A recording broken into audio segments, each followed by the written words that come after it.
자, 우리 하나님의 말씀 우리 함께 좀 이렇게 말씀 나눕니다. 호세아서 1장 2절과 3절, 시간이 많이 갔으므로 2절 말씀만 우리가 읽도록 하겠습니다.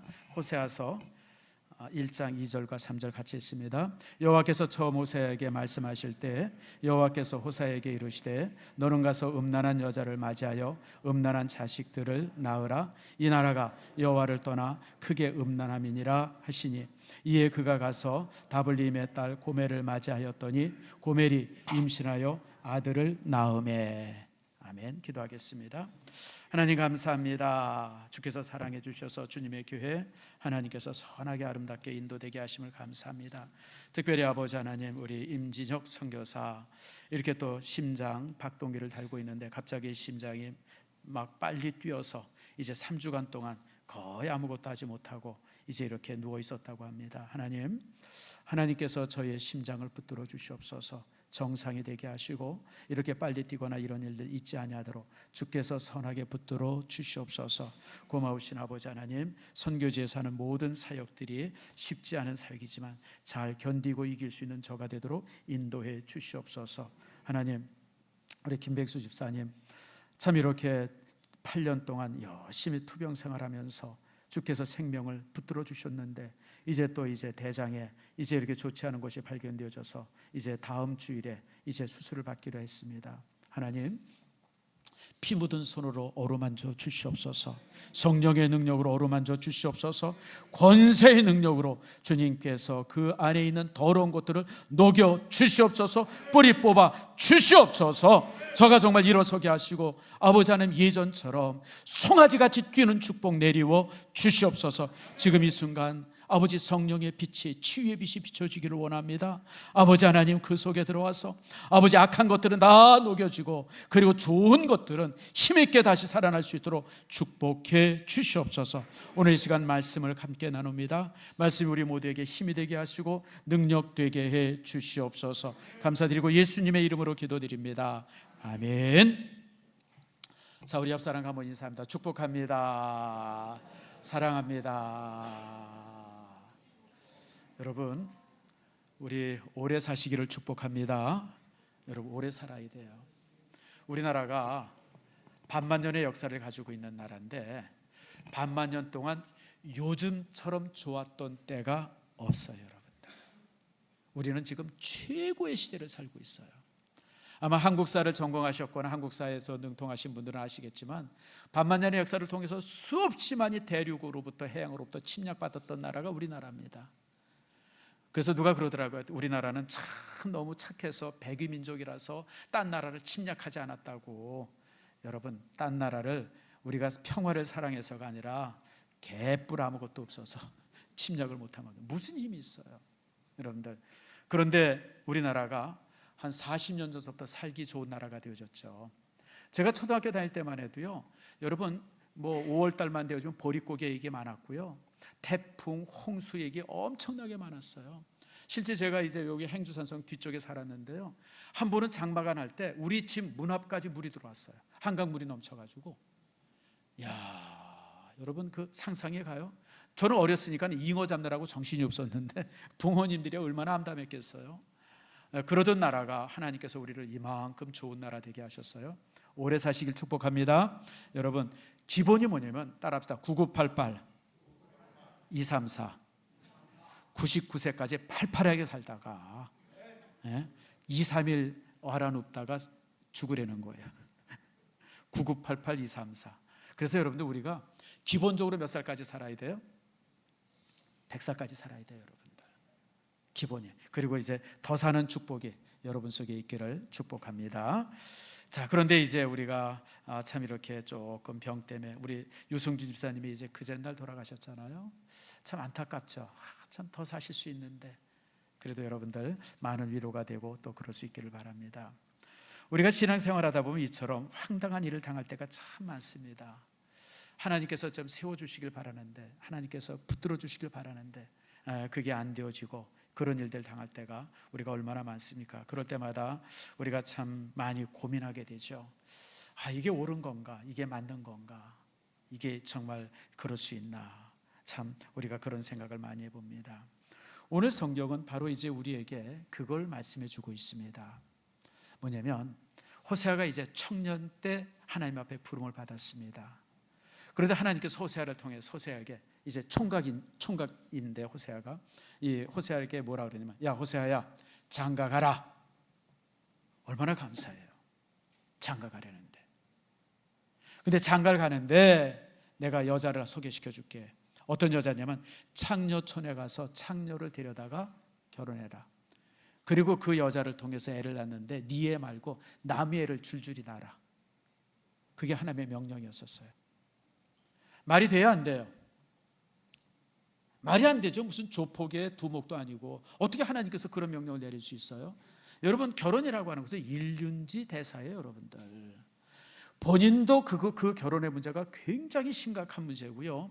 가족도 마찬가지예요. 가족도 여러분 잘 아는 것처럼 며느리 하나 잘못 들어와 보세요. 집안 그냥 풍지박산 나죠.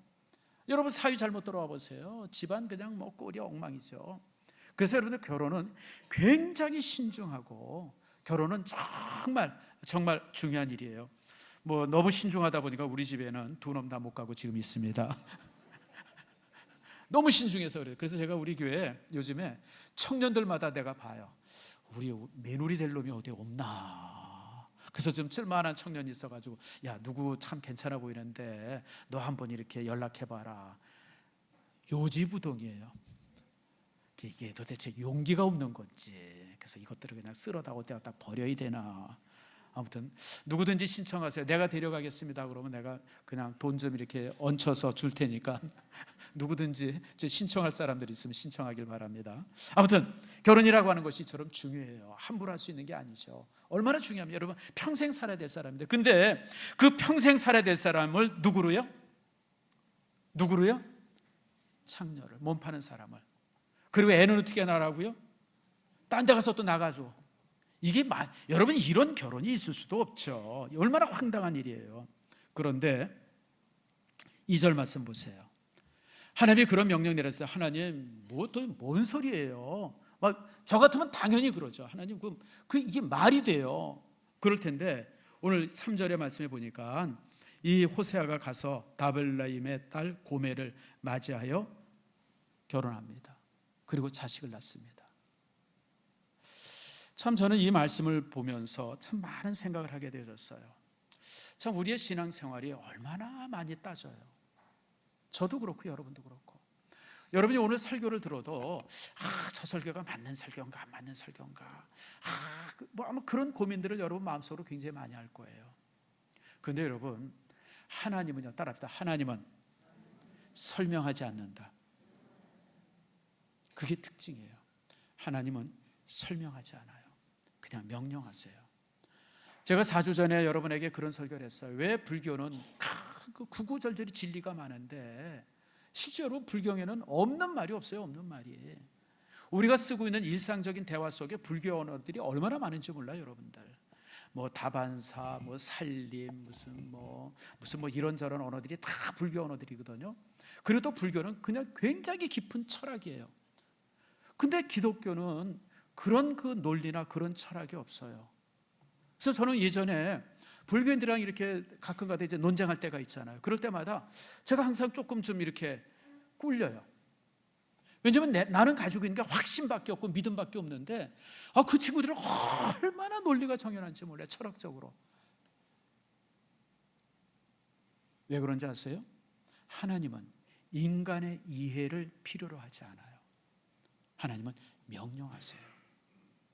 그러다 보니까 우리가 어떤 명령이나 어떤 하나님의 말씀을 들을 때 우리가 굉장히 고민하게 되어지고 이게 맞나? 이대로 해야 되나? 따라야 되나?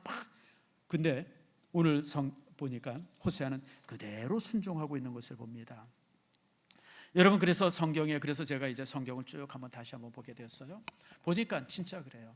여러분 하나님께서 아브라함을 향해서 고향을 떠나라 그럴 때 왜 떠나야 되는지 어디로 가야 되는지를 설명하지 않아요. 그냥 떠나라.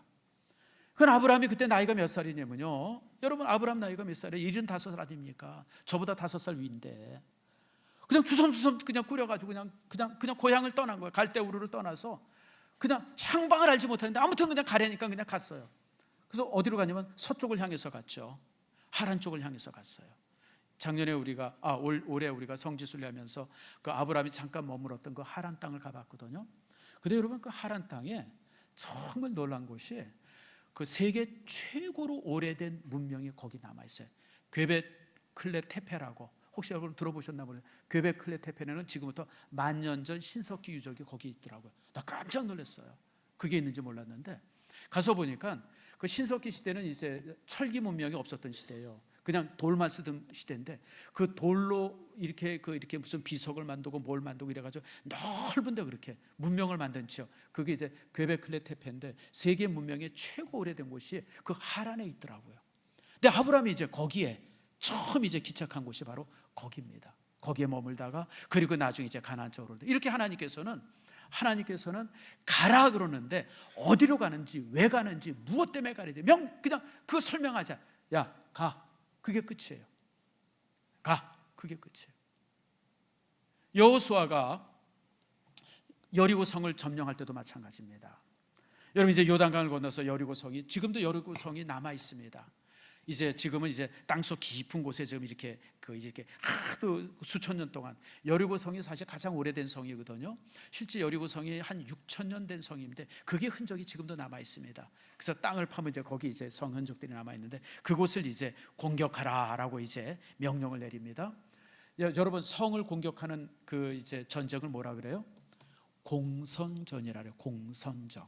성을 이제 공격하는데. 근데 여러분, 이 공성전이 이게 쉽지 않습니다. 공성전을 하려면 최하, 성 안에 있는 사람보다 이 성 밖에 공격하는 사람들이 최하 3배가 많아야 돼요. 많게는 10배가 많아야 공성전에서 승리할 수 있습니다. 아마 역사 좋아하시는 분들 알 거예요. 우리나라가 공성전에 가장 능한 민족입니다. 대륙이 침략하잖아요. 당나라가, 수나라가 침략하면 기본이 몇 명이에요? 기본이 100만이에요. 기본이 100만. 군사가 100만이에요. 군사가 100만이면 여러분, 그 100만의 군사를 먹여 살리려고 오는 그런 그 팀들이 있죠. 그 이제 무슨 쌀 가져와야 되고 뭐 반찬 가져와야 되고 이런 보급부대, 그 보급부대가 또 100만이 있어야 됩니다. 어마어마한 부대가 왔는데 여러분들, 그런 부대가 오니까 우리나라는요, 탈탈 털어도 군사 10만을 못 만듭니다. 한반도에 사는 사람들의 숫자가 많지 않아요. 그렇기 때문에 이 당나라나 수나라가 쳐들어왔을 때 우리 조선에서는, 우리나라 한반도에서는 싸울 때 항상 성으로 들어가요. 그리고 또 우리나라 성은 산성입니다. 산에다가 이렇게 성을 만들어서 거기서 이제 농성하는 거죠. 그래서 이제 거기서 보통 이제 뭐 길게는 몇 년씩 하고 짧게는 이제 몇 달씩 하고. 그런데 또 그러다 보니까 우리나라 공성하다 보니까 공성전 할 때 최고의 무기가 뭡니까? 활 아닙니까? 활. 그래서 우리 민족이 활을 잘 쏴요. 우리 민족은 활의 민족입니다. 그래서 보통 이제 얘기를 할 때 일본 사람들은 칼을 잘 쓰고 중국 사람들은 창을 잘 쓰고 우리 조선의 병사들은 이제 활을 잘 쏜다. 이게 이제 병기를 얘기할 때 이제 그런 식의 얘기들이 많습니다. 근데 이제 공성전을 해야 되는데 하나님께서 여호수아에게 뭐라 그래요? 그냥 한 바퀴 돌아라. 지금 성에서는요, 전쟁을 하려고 칼을 들고 창을 들고 그냥 막 살벌하게 지켜보고 있는데 한 바퀴 돌리는 거예요. 한 바퀴 다 돌았더니 쉬어라. 뭔 소리예요? 지금 전쟁하러 왔는데. 그 다음 날이 됐어요. 또 한 바퀴 돌아라. 또 그 다음 날이 됐어요. 또 한 바퀴 돌아라. 7일째가 되니까, 야, 오늘은 7번째 날이니까 7바퀴 돌아라. 그리고 성을 향해서 크게 소리 질러라. 그랬더니 성이 무너졌어요. 이게 과학적으로 설명이 돼요?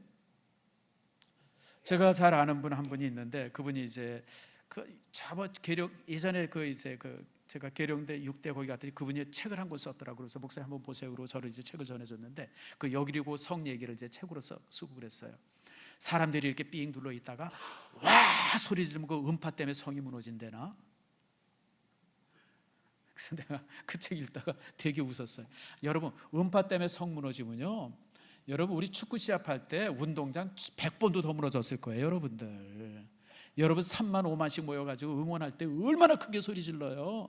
여러분, 그러면 그때 이제 스타디움 이러고 다 무너져있죠. 여러분들, 하나님이 하시는 거예요. 그래서 여러분들, 성경은 그리고 하나님의 말씀은 순종하면서 깨닫는 거예요. 깨닫고 순종하는 것은 단 하나도 없어요. 무슨 말인지 아시죠, 여러분들? 순종할 때 깨달아집니다. 여러분, 예수님께서 오병이 할 때도 마찬가지죠. 야, 저기 내가 이제 여기 5천 명의 사람들을 먹일 테니까 너희들 가가지고 물고기 5마리랑 물고기 2마리랑 빵 5개 어디서 구해가지고 와. 그럼 내가 이거 다 먹이게. 설명하지 않았어요. 가져오니까 주님께서 나누실 때 나눠진 거죠. 여러분, 가나의 혼인잔치도 마찬가지죠. 내가 물 붓다 갖다 주면 그 순간 내가 그 물을 포도주로 변하게 할 테니까 물을 부어. 여러분, 이런 설명하지 않았어요. 물 부어. 그럼 떠서 갖다 줘. 명령했어요. 명령에 순종할 때 물이 뭐로요? 포도주로. 나사로를 살 때도 마찬가지잖아요, 여러분들. 야, 저기 그 무덤 그 뚜껑 열어. 그래서 이제 돌문을 열었어요. 안에서 막 냄새가 나요. 여러분, 열대 지방이니까 여러분 이제 죽은 지 사흘 되니까 얼마나 썩은 냄새가 많이 나겠습니까? 그랬더니 아이고 저희 선생님 지금 썩은 냄새가 많이 납니다. 괜찮아, 문 열어. 열고 나사로야 나오너라 소리 지르니까 그 속에서 나오잖아요. 그러니까 성경의 모든 말씀은요, 순종할 때 깨달아집니다. 여러분들, 그래서 우리가 하나님의 말씀을 이렇게 보거나 읽거나 들을 때 이해하려고 그러지 마세요. 여러분, 성경이 이해할 수 있는 구절은 거의 없습니다. 그저 우리가 이해하면서 믿을 수 있는 데는 그저 어떤 이제 이렇게 잠언 정도, 거기는 아주 좋은 말들이 많으니까 잠언 정도로 우리가 이해하면서 믿을 수 있지만 잠언 외의 모든 성경은 순종하고 이해하는 그런 책이라고 하는 거 기억하세요. 자, 그러면 그럼 왜 하나님께서 호세아에게 이렇게 혹독한 결혼 생활을 요구했을까라고 하는 거예요. 여러분, 하나님께서 무슨 호세아 데리고 무슨 장난하는 것도 아니고 왜 그런 결혼을 하라고 호세아에게 요구했느냐라고 하는 겁니다. 이유는 두 가지입니다. 오늘 설교의 주제입니다. 따라합시다. 하나님의 아픔. 하나님의 아픔이에요. 또 하나가 있어요. 하나님의 사랑. 두 가지를 말하는 겁니다. 하나님의 아픔을 먼저 말해요. 호세아야, 내 아내가 그렇게 너랑 결혼했지만 그런데 그렇게 이제 이렇게 불결한 여인이었었고, 그리고 결혼해서 좀 잘 살면 좋은데, 여러분, 사실은 우리가 이제 처녀 때 아무리 놀던 사람도 결혼하면 달라지잖아요. 제가 얼마 전에 글을 하나 읽었어요. 아주 재미난 글인데 한 몇 년 된 글인데 거기 이런 글이 있더라고요. 고등학교 때 가장 날라리 같이 놀던 애들이 꼭 시집은 제일 좋은 데 간대요. 근데 거기까지는 괜찮은데 한 40세 넘으면 꼭 강남의 큰 교회 권사를 한대나. 고등학교 때 그렇게 날라리 같아가지고 그냥 뭐 연예대장이라고 그러는 애들이 시집은 제일 잘 가고, 그리고 그냥 꼭 그냥 뭐 40대 50대 되면 강남의 큰 교회 권사 돼가지고 이렇게 폼 잡는다고. 여러분, 그게 인생이에요. 여러분, 결혼하기 전에 아무리 날라리 같이 놀아도 결혼 딱 하고 나면 그때부터는 뭐가 되죠? 요조숙녀가 되는 거예요, 여러분들. 근데 여러분, 고멜은 그러지 않았어요. 결혼해서도 더욱더 난잡했어요. 애 낳고 나가가지고 그냥 팍 창녀촌에 배회하는 거 잡아들이면 배가 이만큼 불러서 들어와요. 그래서 이제 애 낳고 또 몸 풀리면 또 가서 창녀촌에 갔어요. 그러니까 이 집안이 그냥 이 호세아 일이 뭐냐면 집 나간 아내 찾아다니는 거예요. 이게 도대체 어디 갔나? 뭐 이 사창가 저 사창가 그냥 여기저기 수소문해서 그냥 가서 보면 그냥 완전히 망그러져가지고 있으면 그냥 데리고 와가지고 그냥. 호세아가 얼마나 가슴이 아팠겠어요. 근데 하나님께서 나도 이렇게 가슴이 아프다는 거예요. 내가 이스라엘 민족을 내 백성 삼기 위해서 애굽 땅에서 끌어내서 가나안 땅에 정착시키고 그들을 지키기 위해서 그렇게 했었는데 너희들은 그냥 틈만 나고 시간만 되어지고 어떤 이유만 되어지면 날 떠나지 않느냐. 우상 숭배하는 거예요. 그래서 바알 섬기고 아세라 섬기고 거짓 신앙 섬기고. 그러니까 하나님께서 자신의 백성들을 바라볼 때 그냥 그 마음이 갈기갈기 찢어지는 거예요. 근데 여러분, 하나님은 가슴은 찢어져도 버리지를 못해요. 왜 그럴까요? 자신의 자녀이기 때문에 그래요. 참 여기에 하나님의 사랑이 있습니다. 하나님은요, 우리를 사랑하는데 우리가 아무리 잘못되고 우리가 아무리 하나님 앞에 거역이 돼도요, 하나님은 우리를 버리지 않으세요. 버리지 않으세요. 그게 하나님의 사랑입니다.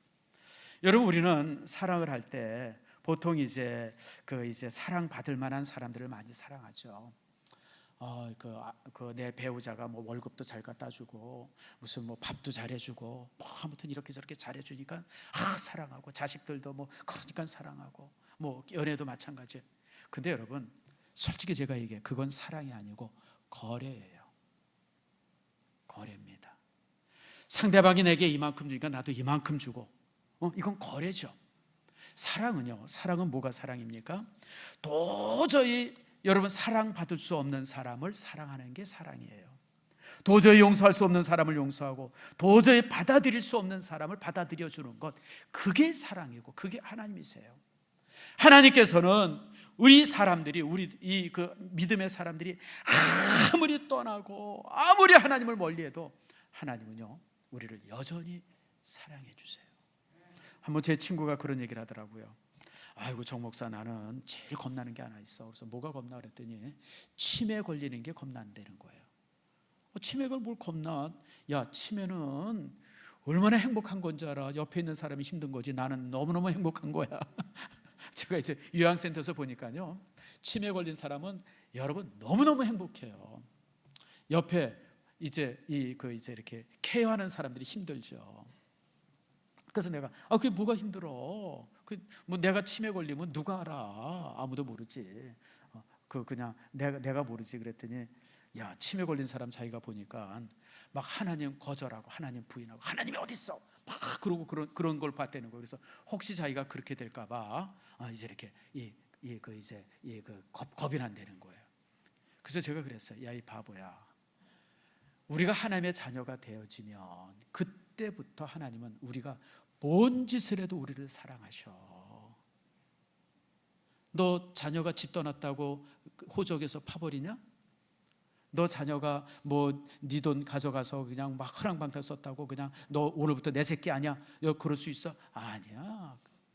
하나님은 우리가 어떤 잘못을 하고 어떤 모자란 짓을 해도 하나님은 여전히 우리를 사랑하셔.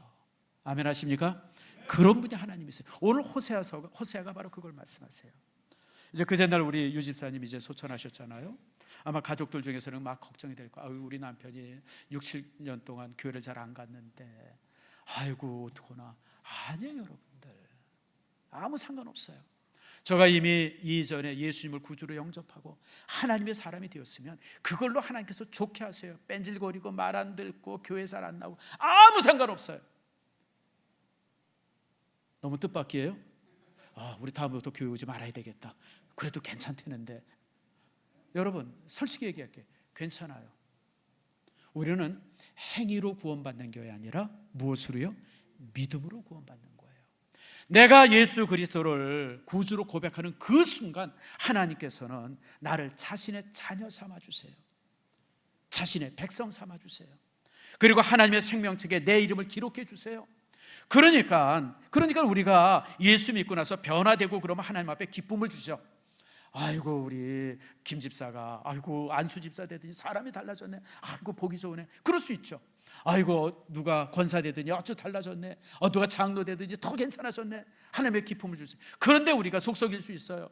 아이고, 저게 언제 사람 되나? 언제 저게 믿음의 사람 되나? 언제 저게 참 신앙이 좀 성장하나? 여러분, 그러지 못할지라도 하나님은 여전히 우리를 사랑하세요. 아멘 하십니까? 오늘 본문이 우리에게 그걸 말씀해 주고 있어요.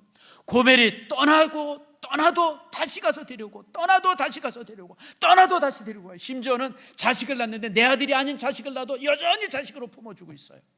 그게 하나님의 사랑입니다. 아멘 하세요? 여러분, 하나님은 샬롬의 하나님이세요. 우리가 잘못했다고 버리시는 분이 아니고요, 우리가 실수했다고 하나님께서 책망하시는 분이 아닙니다. 우리가 여전히 부족할지라도 하나님은 여전히 품어주시는 분이 하나님의 사랑. 그래서 하나님의 사랑은요, 무조건적이에요. 조건이 필요 없어요. 목사니까 하나님이 더 사랑하시고 장로니까 더 아니요, 그런 거 없어요. 하나님은 모든 자녀가 그가 똑똑하든지 덜하든지 하나님 앞에 충성하든지 충성 못, 아니 어떻게 생각하면 충성 못하고 모자란 사람을 하나님이 더 많이 사랑하세요. 여러분 우리가 자녀들 그렇잖아요. 자녀들 여럿 있는데 잘난 자녀들이 우리가 별로 그렇게 크게 보호하지 않죠. 모자란 놈이 조금 모자란 놈에게 여러분 사랑이 더 많이 가잖아요. 하나님도 동일해요, 여러분들. 혹시나 여러분들이 부족하고 그렇다 그러면 하나님 앞에 조금 참 모자람이 있다 그러면 여러분 항상 기억하세요. 하나님이 나를 더 사랑한다. 나에게 더 큰 관심이 있다고 하는 사실을 여러분 믿으시길 바랍니다. 그래서 하나님의 사랑은요, 일방적 사랑이고요, 무조건 사랑이고요, 여러분들 받아들일 수 없는 그런 사람들을 사랑하세요. 특별히 여러분, 하나님은 변화되지 않아도 사랑하세요. 여러분, 고멜이 끊임없이 집을 나가요. 끊임없이 집을 나가. 그리고 그 창녀촌에 가서 몸을 팔아요. 그래도 가서 또 데려오는 거예요. 여러분, 우리는 변화를 기대하잖아요. 그렇게 데려오면 와서 여보 미안해, 이제 내가 당신만 사랑할게. 여러분, 그러기를 기대하는데 전혀 고멜은 그러지 않아요. 틈만 나면 집을 나가요. 틈만 나면 가서 몸 팔아요. 그런데 여러분, 호세아가 그 고멜을 사랑하는 사랑은 여전히 변함이 없어요. 상대방의 그 태도나 상대방의 반응과 전혀 상관없이 여전히 사랑하시는 사랑, 그게 하나님의 사랑이에요. 여러분, 그래서 우리는 그 사랑 속에 살고 있음을 너무너무 감사하기를 축복합니다. 여러분, 저는요 그게 너무 감사해요. 여러분, 제 자신을 제가 너무 잘 알죠. 여러분, 너무 잘 알죠. 나 같은 사람이 목사 된 것도 너무 감사하고, 제가 이제 은퇴 몇 년 안 남았는데 이번에 그 정년이 연장됐으면 참 좋았는데 여러분, 근데 저는 그런 욕심 없어요. 저는 딱 때 되면 은퇴할 겁니다. 왜냐하면 여러분, 솔직하게 얘기할게요. 저는 주일이 너무너무 힘들어요. 일주일 동안 설교 준비하는 것도 참 힘들고요. 제가 이렇게 주일날 이렇게 설교하고 집에 들어가면 우리 집사람한테 물어보세요. 저는 거의 기절해요. 얼마나 힘든지. 그래서 난 정말 뭐만 되면, 뭐 상황만 되면 빨리 은퇴하고 싶어요. 솔직하게 제가 얘기할게요. 그래서 제가 그 얘기를 친구한테 했더니 너 은퇴하고 뭐 할래? 그러니까 그때부터 또 고민이 돼요. 야, 은퇴하고 진짜 뭐 해야 되나. 근데 사실 저는요, 솔직히 제가 말씀드리면 주일이 너무너무 힘들어요. 준비하는 것도 힘들고, 설교한 편, 여러분을 바라볼 때 아이고 목사님 뭐 설교 대단히 잘하지도 않는데 뭐 그렇게 그러세요. 아니요, 여러분, 저는 목숨 걸고 준비해요. 한 주간 내내 설교 준비하느라고 모든 시간을 쏟아요. 그리고 설교하고 집에 가면요, 다리가 아파가지고요, 거의 걷지도 못할 정도로 다리가 아파요. 그래서 우리 장로님들이 야, 목사님, 그러니까 3부 예배 좀 4부 예배까지 하지 말고 하면 3부 예배로 해서 정말 목사님 설교를 한번 줄여보세요. 그럼 좀 괜찮을 거라고 장로님들이 그러는데도 제가 요지부동 말을 안 들어요. 왜 안 듣냐면 3부 예배 드리는 것보다 4부 예배 드릴 때 성도들이 한 명이라도 더 올 것 같아서 그래요. 만약에 한 명이라도 더 온다 그러면 제가 5부 예배 설교도 할 거예요. 6부 예배 설교도 할 거고. 제가 제 목회의 마음이 그래서 그래요. 그러니까 장로님들이 그 목사님 저렇게 힘든데 왜 저러시나. 근데 여기까지 지켜주신 하나님이 전 너무너무 감사해요. 이루 말할 수 없이 감사하죠. 이게 뭐냐면 하나님의 사랑 때문이에요. 여러분들도 마찬가지예요. 하나님께서 딱 보시면서 잘못할 때 그냥 때리고 그냥 막 야단치, 여기 살아남아 있을 사람 한 명도 없어요. 저부터 이미 30년 전에 벼락 맞아 죽었을 거예요, 여러분들. 하나님은 여전히 참으시잖아요. 여전히 기다리시고 여전히 품에 안으시고, 그게 하나님의 사랑이에요. 하나님의 아픔, 하나님의 사랑이에요. 그러면서 여러분, 우리가 한 가지 더 말씀드립니다. 여러분, 우리가 새 생명 축제 때 저는 여러분들이 호세아 같은 마음을 갖기를 축복합니다. 자, 여러분, 우리가 태신자를 이제 다음 주부터 태신자 품기 시작할 거예요. 여러분들이 품은 태신자들이요, 여러분 오래 품는 태신자가 아니라 이미 10년도 넘은 태신자들이에요. 품고 또 품고 또 품은 사람들이에요. 여전히 교회를 안 나와요. 그렇게 공을 들이는데도 여러분, 하나님 앞에 끄떡거리는 형제들 중에, 가족들 중에, 자녀들 중에, 여러분 친구들 중에, 그래도 여러분 따라합시다. 또 품어야 된다. 그게 사랑이에요, 여러분들. 매년 실망을 주고 매년 상처를 줘도 다시 품고 다시 주 안에 데려오기를 위해서 여러분 기도할 수 있기를 축복합니다. 그래서 여러분, 우리는 하나님 앞에 고멜이지만 불신자들 앞에서는 우리는 또 호세아예요.